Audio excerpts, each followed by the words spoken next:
ગુજરાત 18 લાઈવમાં આપનું સ્વાગત છે। મુજ મહુડા હાટકેશ્વર મહાદેવ મંદિર ખાતે કાર સેવકોના સન્માન તથા 24 કલાકની અખંડ રામાયણ ધૂનનો કાર્યક્રમ યોજાયો। કાર સેવકો એડવોકેટ નીરજ જૈન, જૈન અગ્રણી દીપક શાહ, પૂર્વ કાઉન્સિલર ખોડાભાઈ ભરવાડ, રામ મનોહર તિવારી, આરએસએસના દત્તાભાઈ સાળુકે સહિતના કાર સેવકોનું સન્માન કરાયું। હાટકેશ્વર મહાદેવ મંદિરના ટ્રસ્ટી ખોડાભાઈ ભરવાડ તથા દત્તાભાઈ સાળુકે જણાવ્યું હતું કે ગઈકાલે થી આજે સવાર 10 વાગ્યા સુધી અખંડ રામાયણ ધૂન કરવામાં આવી અને હવે યજ્ઞ ચાલી રહ્યો છે। તેની પૂર્ણાહુતિ તથા અયોધ્યા રામલલા પ્રતિષ્ઠિત થાય પછી ત્યાં પહેલી આરતી શરૂ થાય ત્યારે અહીં પણ આરતી કરવામાં આવશે તેમ જણાવ્યું હતું। દરમિયાનમાં જાણીતા જૈન અગ્રણી અને 6 ડિસેમ્બર અયોધ્યામાં કાર સેવા માટે ગયેલા તેના અનુભવોનું વર્ણન દીપક શાહે કર્યું હતું। ત્યાં જાણીતા એડવોકેટ નીરજ જૈને પણ જણાવ્યું કે આજે મારી ગુલાબજાંબુ તથા આઈસ્ક્રીમ જ્યાં સુધી રામલલાની પ્રતિષ્ઠા ન થાય ત્યાં સુધી ત્યાગ તેવી પ્રતિજ્ઞા આજે પૂર્ણ થઈ છે। આવતા અઠવાડિયે વડોદરાના તમામ નગરજનોને આઈસ્ક્રીમ તથા ગુલાબજાંબુ ખવડાવવાનો કાર્યક્રમ કરીશ। આજના કાર્યક્રમમાં ભાજપાના રામ મનોહર તિવારી, વિજયભાઈ તથા સોલારજી ખાસ ઉપસ્થિત રહ્યા હતા। 100 વર્ષના સંઘર્ષ પછી પ્રભુ રામ પોતાના વિશાળ ભવ્ય મંદિરની અંદર આજે પ્રતિષ્ઠિત થવાના છે।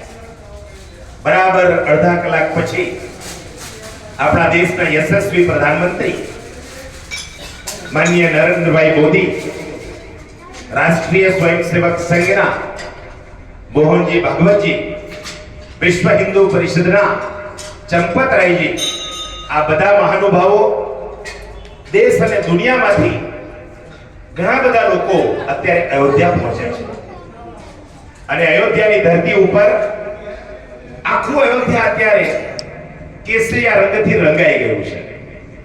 સરયુ નદીથી આપણે શરૂ કરીએ અને જે રીતના આખી વ્યવસ્થા ત્યાં ઊભી કરવામાં આવી છે, એક વિશ્વ કક્ષાની નગરી અયોધ્યા નગરી બની ગઈ છે।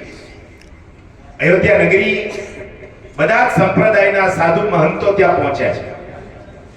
સનાતન હિન્દુ ધર્મ અને એના જેટલા પણ અલગ અલગ આપણા વિચારધારાઓ છે એ બધા જ એમાં બુદ્ધ પણ પહોંચ્યા છે, જૈન પણ પહોંચ્યા છે, કબીરપંથી પણ પહોંચ્યા છે, શિવપંથી પણ પહોંચ્યા છે અને રામ ભક્તો બધા જ સમુદાયના, કેમ કે રામ એ આ રાષ્ટ્રની સંસ્કૃતિ છે અને એટલે રામ ભગવાન એ ખાલી રામ એ નામ નથી, પણ એ એક શક્તિ છે અને એ શક્તિનું આજે સંચય થવાનો છે।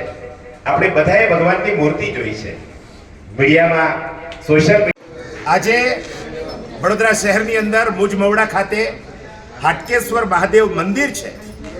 આ મંદિરના અમારા મુખ્ય ટ્રસ્ટી કાર્યકર્તા ખોડાભાઈ ભરવાડ અને રામ મનોહર તિવારીજી અને આવા બધા મિત્રોએ, સોલારજી, દત્તાભાઈ સાળુકે એમણે વિચાર કર્યો કે ભગવાન રામલલાનું સરસ મજાનું મંદિરની પ્રતિષ્ઠા થઈ રહી છે તો આપણે તેમાં કંઈક કાર્યક્રમ કરીએ। તો આખો કાર્યક્રમ શું છે એ આપણે દત્તાભાઈ સાળુકે પાસેથી સાંભળીએ। દત્તાભાઈ, ગઈકાલે 21 તારીખે સવારે 9 વાગ્યાથી આ મંદિરમાં અમે બધા પહોંચ્યા।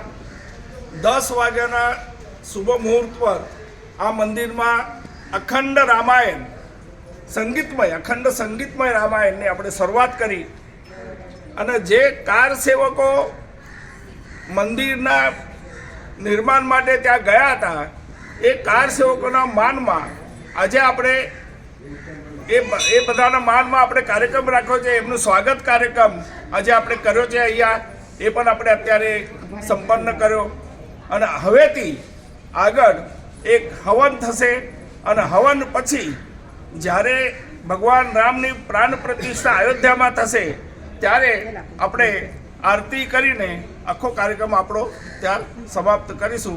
પછી પ્રસાદ લઈને આપણે જઈ શકીશું। આ 24 કલાકનો કાર્યક્રમ હતો। ગઈકાલે 10 વાગે શરૂ કર્યો, 10 વાગે અહીંયા અખંડ રામાયણ પૂરો થયો અને અત્યારે હવન કરીને જ્યારે પ્રતિષ્ઠા આરતી થશે, પ્રાણ પ્રતિષ્ઠાની આરતી ત્યાં થશે ત્યારે આપણે આરતી કરીને આજનો કાર્યક્રમ આપણે પૂર્ણ કરીશું। જય જય શ્રી રામ।